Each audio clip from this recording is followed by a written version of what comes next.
And it reminds me, 3 years ago, in November of 2011, I went on a spiritual pilgrimage.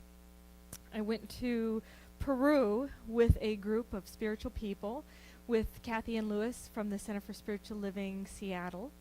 And what we did in Peru is that we went to all the sacred sites in Peru. And at various sites, we had hired different shamans doing different ceremonies. And so we had the honor of honoring our earth and honoring each other in all of these different ceremonies, from singing bowls to burying an offering for Pachamama. And in Peru, in the indigenous culture, Pachamama is Mother Earth. And Apu is the mountains that are on Mother Earth. So that's the marriage of the masculine and the feminine. And the beautiful thing that I really liked about Peru is, in the indigenous culture, what we would do as humans to thank the gods. However, the gods were just the representation of the one God. They do believe in one God, but the gods represent the one God. In order to honor the gods, we would need to give something of ourselves to Pachamama, right? And so they would have a little hole in the ground, and we did this very sacred and honoring ceremony. And in the hole, they brought stuff for us to bring and give to Pachamama, like confetti and biscuits and dollar bills and coins and Coca-Cola. Because they believe the earth gives to us everything, so we give to the earth only what we could make on our own, that the earth didn't make, but that we created. So it was a really beautiful offering to Pachamama. And it reminded me to continually give of myself and give gratitude of myself. That one thing, gratitude comes within. Gratitude is the thing that we can give to everybody around us. However, it emanates from within. Nobody can give us gratitude. We give it, the gratitude, right? We give it out. When I came home from that trip in 2011, I had changed. Something had transformed in me. I did not know that going to Peru would change my life, but it did. When I returned, I was fired up with the idea of creating a home for living lights in the world. People on the planet that wanted permission to shine. A place where one could awaken to their spark, that impulse within, and be totally inspired about the passion for life. I wanted to create a space where people could have a conscious connection with the universe. A place where I could share spiritual technology that I learned, and I could empower others to live the life of their dreams. And when I came home, I started talking about this vision. And people wanted to create that as well. And so in 2012, we met in my mother's living room, a group of us. I think there was 20, 21 people. We decided that we wanted to create a spiritual center along the peninsula. And we came together and we dreamed about it. And we talked about it, and we prayed about it, and we chose themes and ideas that would be the basis of what we're based on, our values. What are our values? And we selected all of those things together with a dream that we actually could create this. Now, we didn't know, we'd never done it before, but you are the ones that have walked into that dream. You're the people who walked into this center to make this dream a reality. Because of you. Because you felt in alignment with what we're dreaming up today. That's why you're here. We dreamt about you. We welcome you. We want you to know that this is your home. This is a place where you can be connected and nurtured. This is a space where you can be inspired. This is a place where you can be authentic and messy. I have. And There was several centers around the world who donated money for this place to get established.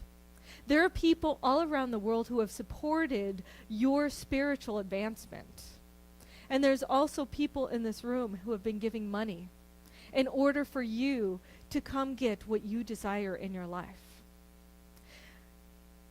And I want to just go back and review this year, because this has really been an incredible year for us. This has been really special. In January, we implemented a new database system. We hand entered all the old information from an old database into a new database. In April, we got this space as our full-time location. Prior to that, we were doing church in a box, or center in a box, where you pack everything up in boxes and then you haul it upstairs, and then the next Sunday you haul it downstairs, and then you set everything up, and then you do the same thing over and over and over and over again. Every single Sunday, yes. In this last year, I got ordained. We installed Reverend Divine Young as our first minister on staff. Yes. We've had 2 Sister Spirit samplers where we combined powers with San Jose Center for Spiritual Living to have a sampler of a women's retreat, an all-day retreat. We've done Foundations class, Practitioner 1 class, Metaphysical Bible class, Beyond Limits, 5 Pillars to a Spiritual Life, Prosperity Plus, and the Mind-Body Connection class. We've done workshops, vision boards, law of attraction, journaling, activating the rainbow energy body, sacred journey with the crystal bowls, creating an inclusive community workshop. We've had an interfaith event with the Muslim women. We've done monthly movie nights, a Taizé service, potlucks on Sunday, and thank God we created a marketing team so we could start getting the word out about what we're up to. We had our 2nd year anniversary ceremony, a space blessing ceremony, a silent auction, a yard sale. We did gourmets for God and a drumming circle. We've collected backpacks for underprivileged kids in East Palo Alto. We sorted food at Second Harvest Food Bank. We helped in the warehouse for rebuilding together in the Peninsula. You've sent me to Florida to represent our center at the national gathering. You've also sent me to the ministers' convention, and I got elected out of a very large pool of ministers to go to the ministers' ongoing education conference, where they are supporting ministers in thriving, both in personally and for their communities. With all that said, don't you think this is a pretty cool place to be? Do you want to do more of this? Yeah, me too. Me too. What I'd like you to do, this month we're focusing on gratitude, because every month this year we focused on a spiritual practice, a spiritual tool that you can utilize, you can take home into your life, and you can utilize as something to transform your life. And gratitude is our spiritual tool this month. And I'd like you to use it now. I'd like you to close your eyes for just a minute. And I'd like you to create a sense of gratitude for the people who created the foundation for this. The people who had the dream in 2012 and the founding members who started this place in 2013.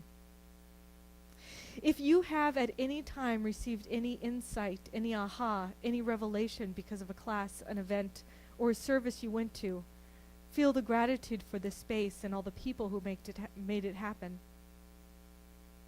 Send them love and appreciation.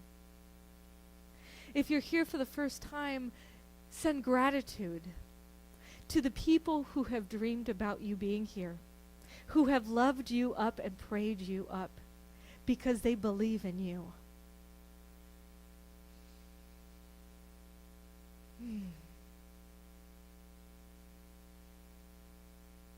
Oh, thank you. And so open your eyes and come back to us. Doing that practice just now is causing you to be healthier, is activating things in your body that's creating wellness and vibrancy. Just because what you did. It has a literal physical change on your body. And not only that, we live in energy zones. They've realized that our body has energy, right? That they can actually monitor, measure.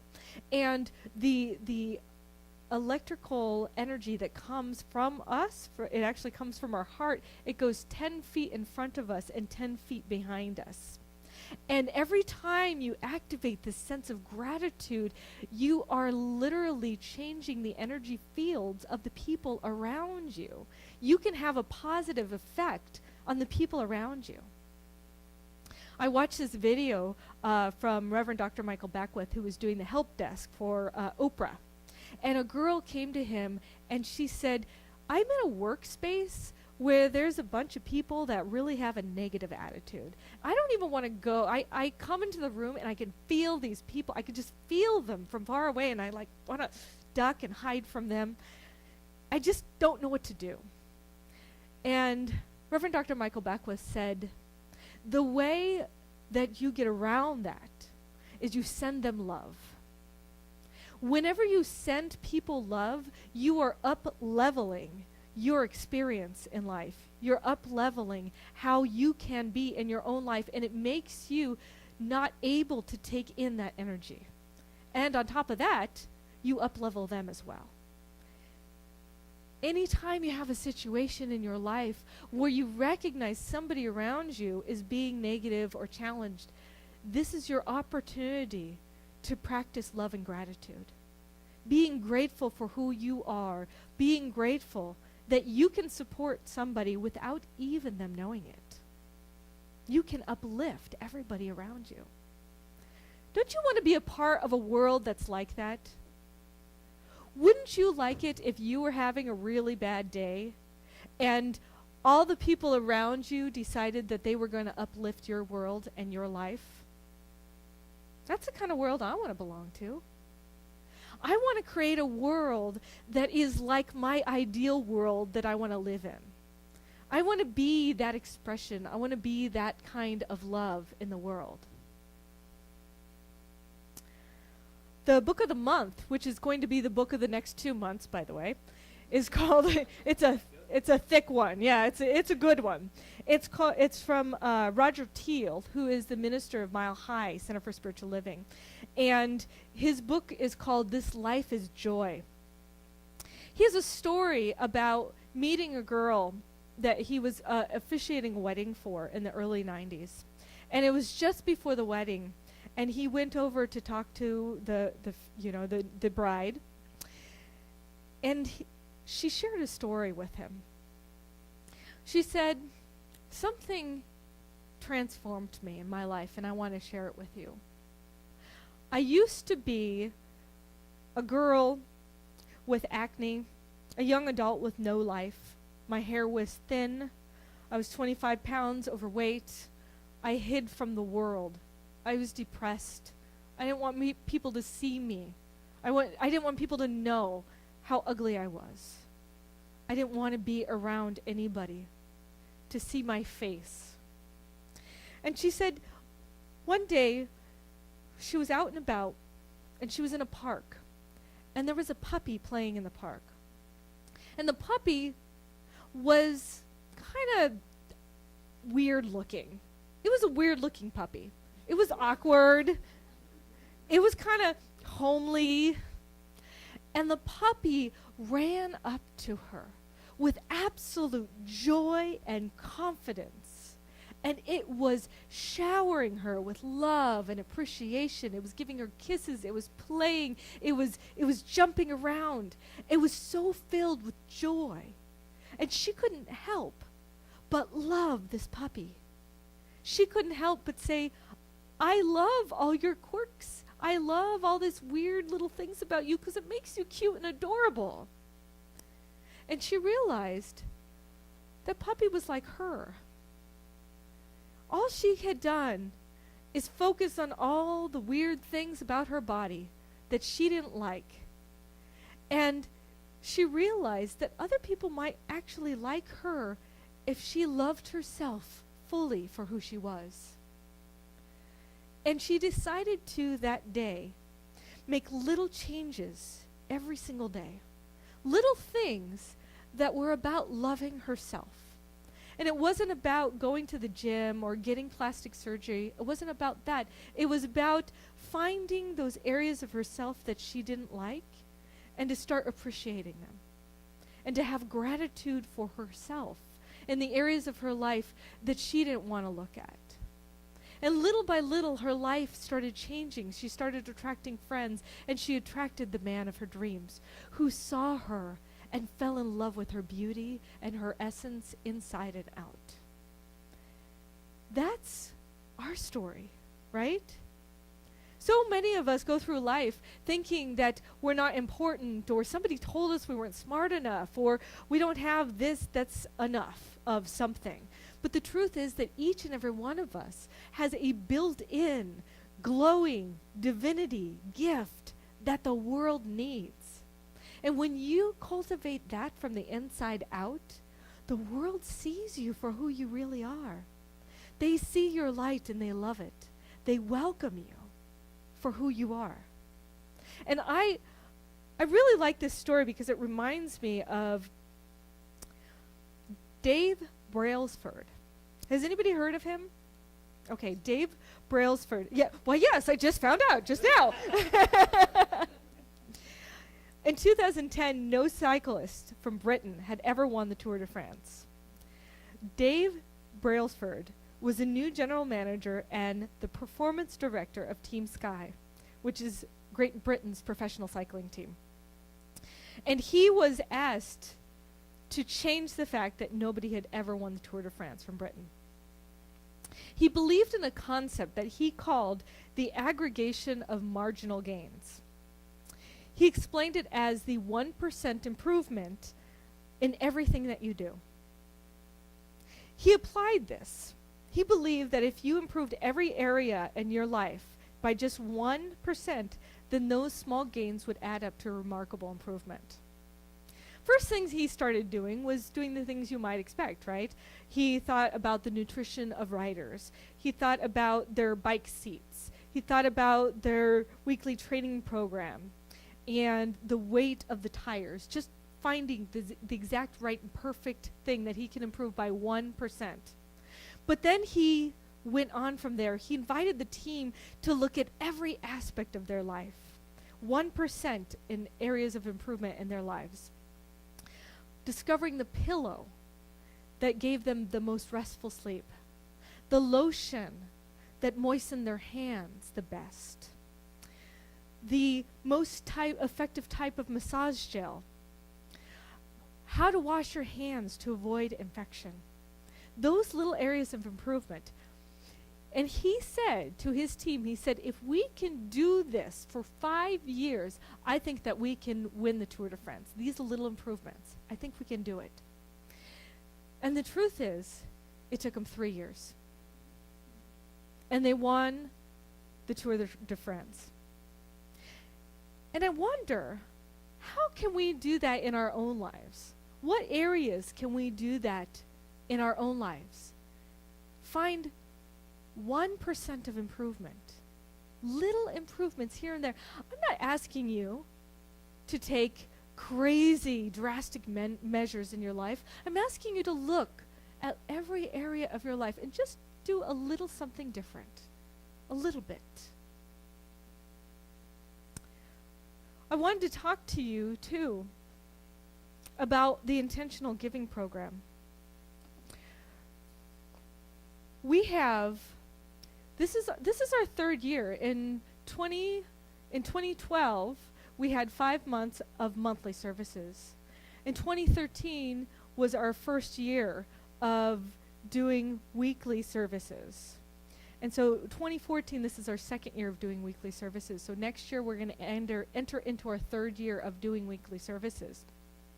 And I heard a story from a woman at, there was our national town hall meeting that we had, and a woman talked about having a tree planted in her honor. And this tree that was planted in her honor, she asked the guy who planted it, well, how big is it going to grow? And he said, well, the first year, the tree sleeps. The second year, the tree creeps.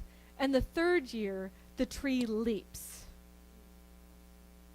And I think that this is appropriate for this organization. I think this is our year to take the leap. I think this is the year of our expansive growth. And it doesn't mean that it has to be big things. If everybody does a little bit different, 1% of a change, if we all did that in our daily lives, can you imagine what we could create with this place? Can you imagine? I want to tell you my vision.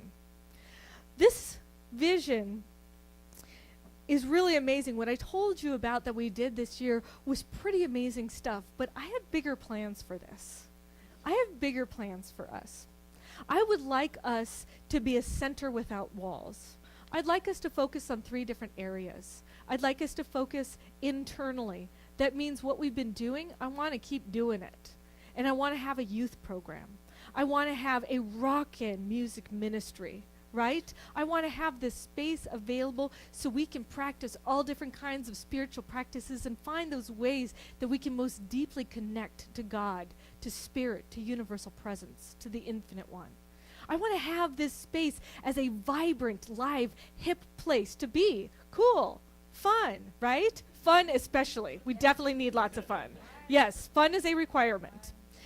I'd like that to be internally. Externally, I'd like to provide opportunities for us to get away from the daily life. I'd like to create a suite of retreats. I have Sister Spirit Retreat right now, so ladies, I definitely invite you to come to Sister Spirit Retreat. I'm creating a young adult retreat. I'd also like to create a silent retreat. And in the future, even beyond that, I'd like more retreats, other opportunities where people can go away and they can feel nurtured and connected. I'd also, within the next 5 years, I'd like to have a spiritual pilgrimage program where we can go on pilgrimages to places like Peru and Bali. I'd like to go to visit John of God in Brazil. I'd like to go see all of these great places around the world where spiritual gurus are, and I want us to have the opportunity to go there.